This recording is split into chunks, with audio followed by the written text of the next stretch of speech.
I've done this several years. I don't know how many, but I've had a lot of speakers up here, 20, 30, something like that. And I've always cut their bio in half, at least. Today, I'm not going to do that. Today, we have a speaker who deserves to have this read. Read. Our speaker is Delisa Duncan Russell. Delisa Russell Duncan. Okay, is a sixth generation Texan. She is the daughter of a Korean War veteran and rancher Donald Ray Duncan. She earned her degrees at Baylor University and is a licensed healthcare administrator, licensed social worker, and a licensed professional counselor supervisor. She has worked with veterans in active duty along with their families for over 25 years and has developed nationally recognized programs utilized by all branches at the Department of Defense. She helped establish and directed the Veterans One Stop in Waco, raising over $5 million to support veterans with housing, meals, peer mentoring, and medical care. Her work earned recognition from the Vietnam Veterans Association of America, the Marine Corps League, the Military Officers Association of America, and the Good Soldier Foundation. She was honored in the Congressional Record by Congressman Bill Flores and praised by Representatives Charles Anderson, State Senator Brian Birdwell for her exceptional service to veterans and their dependents. During the COVID-10 pandemic, she partnered with Michael DeBakey VA Medical Center to implement the Community Care Act, ensuring over 1,000 veterans received vital mental health treatment. She also piloted addiction treatment programs with the University of Texas Health Science Center in Houston. In 2023, Delisa was selected as a leadership scholar in the George W. Bush Institute Veteran Leadership Program, where she presented mental health reform recommendations directly to the U.S. Secretary of Veterans Affairs, Dennis McDonough. Today, Lisa continues to serve Texas as a member of the Military Affiliated Advisory Board at the University of Texas in San Antonio. She is a life member of the VFW Auxiliary, as well as a life member of the American Legion Auxiliary. In 2025, the Governor of Texas awarded Delisa the Yellow Rose of Texas, a commission conferred to recognize exceptional community service by Texas women. It is considered the state's highest distinction for female citizens. Delisa is a proud military spouse and mother. She is married to Dr. Michael Lee Russell, a retired colonel and incoming commander of VFW Post 610. And in her free time, she enjoys other things.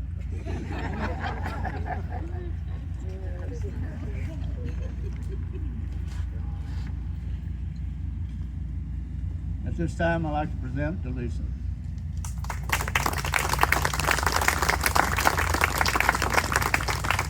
Howdy. I'm an Aggie mom, so I get to say that, even though I went to Baylor, which is a little bit more Switzerland, and I work with the University of Texas, so we get along, all of us together, as long as we're Texans, right? Ladies and gentlemen, honored guests, veterans, family members, and fellow Americans, thank you for gathering here today as we stand together in remembrance of the brave men and women who made the ultimate sacrifice for our nation. For those of you who have personally experienced the loss of those who gave all, I can empathize with you, with your pain. For I too feel it on Memorial Day, and for most days for that matter. There were days that I dreaded that last Monday in May, when most of my friends were planning barbecues or celebrating the beginning of summer, or I don't know, even shopping for a mattress. I prayed, I cried, I looked for a sign that could make it all help make sense in my brain. Ironically enough, that sign was waving all around me. I see we have a lot of veterans in the crowd, And so I'm just curious, maybe a show of hands, how many of y'all know the flag protocol for Memorial Day? Even my precious husband over there, who did 31 years of service, went to verify it whenever I mentioned it. So I'm okay if you pull out your phone after this and make sure I'm telling you the truth. We find strength and unity in the symbols that connect us. And chief among these symbols is our beloved American flag. The stars and stripes, they do not merely represent a piece of cloth waving in the breeze. It embodies our nation's ideals, the freedom that we cherish, and the sacrifices that have forged our path.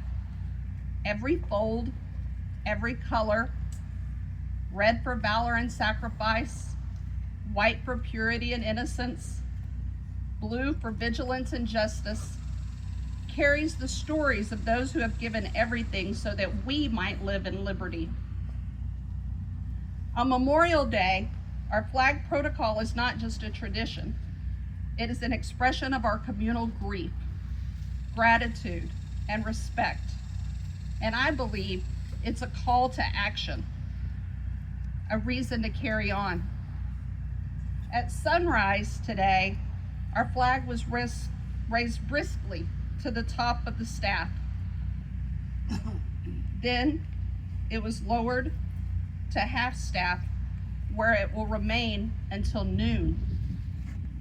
Because see, at noon, it's going to be raised back to full staff, symbolizing our resolve to continue to fight for freedom and to honor the memory of those that we have lost.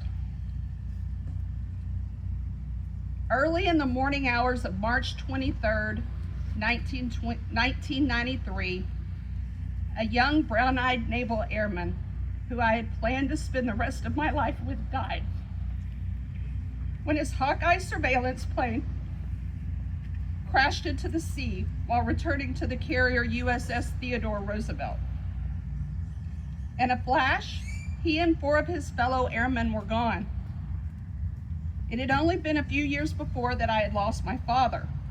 Though we didn't lose him during his time of service, the aftermath of malaria that he had contracted while serving in Korea led to a lifetime of physical and mental ailments, and finally his early death. During the Iraq War, I observed thousands of men and women who never fully came home. These, along with many Vietnam veterans, are often the 22 a day who take their own lives due to the trauma experienced while in uniform. From sunrise until noon, we mourn. We remember their laughter, the pride they had putting on that uniform, how they raised their hand to promise to serve a country that they loved. It's important that we do that, to mourn. But I believe what we do at noon is the most important of all.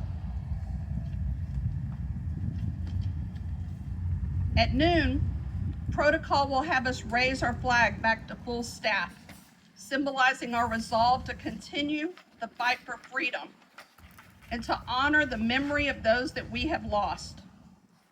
One thing I've learned throughout my career is that veterans rarely ask for assistance. What they will do is show up. They'll show up and sacrifice for their fellow soldier, sailor, airman, and Marine.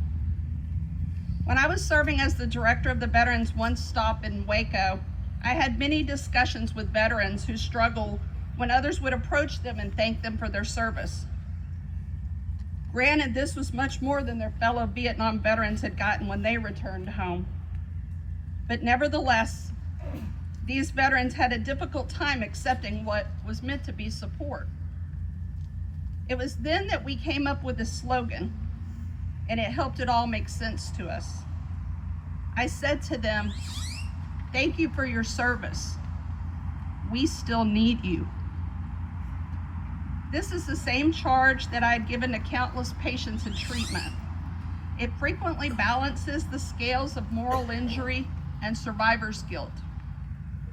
Recently, family members are now being recognized for their services and sacrifices.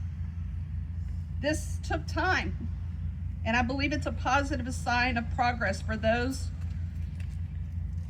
who stand by and love our nation enough to move dozens of times, put their own education and careers on hold, and to raise families with a community of others who are struggling to do the same.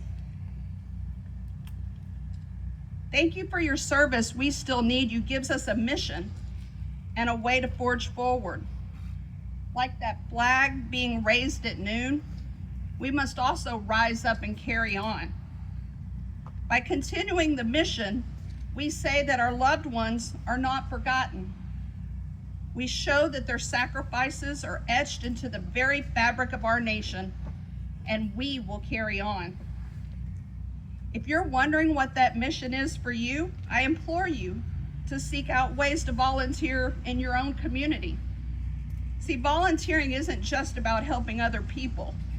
It's also about building relationships, reducing isolation, and creating a strong sense of belonging.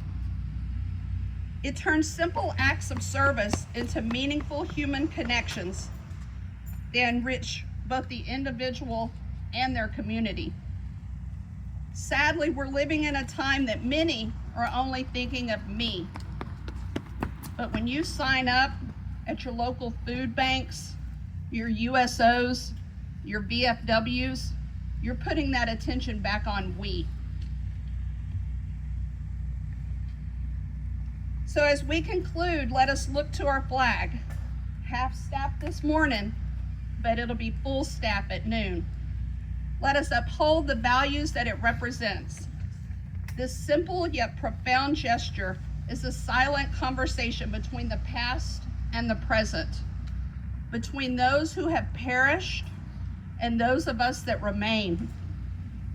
As we watch our flag move, we're reminded of the weight of sacrifice and the responsibility that we carry to preserve values for which others have given their lives. Let us strive to be worthy of these gifts, the freedoms purchased at such a high price.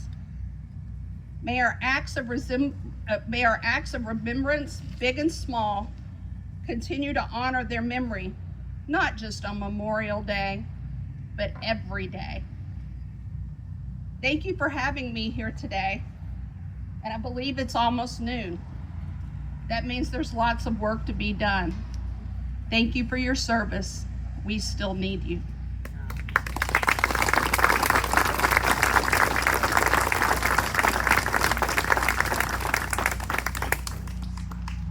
Thank you very much.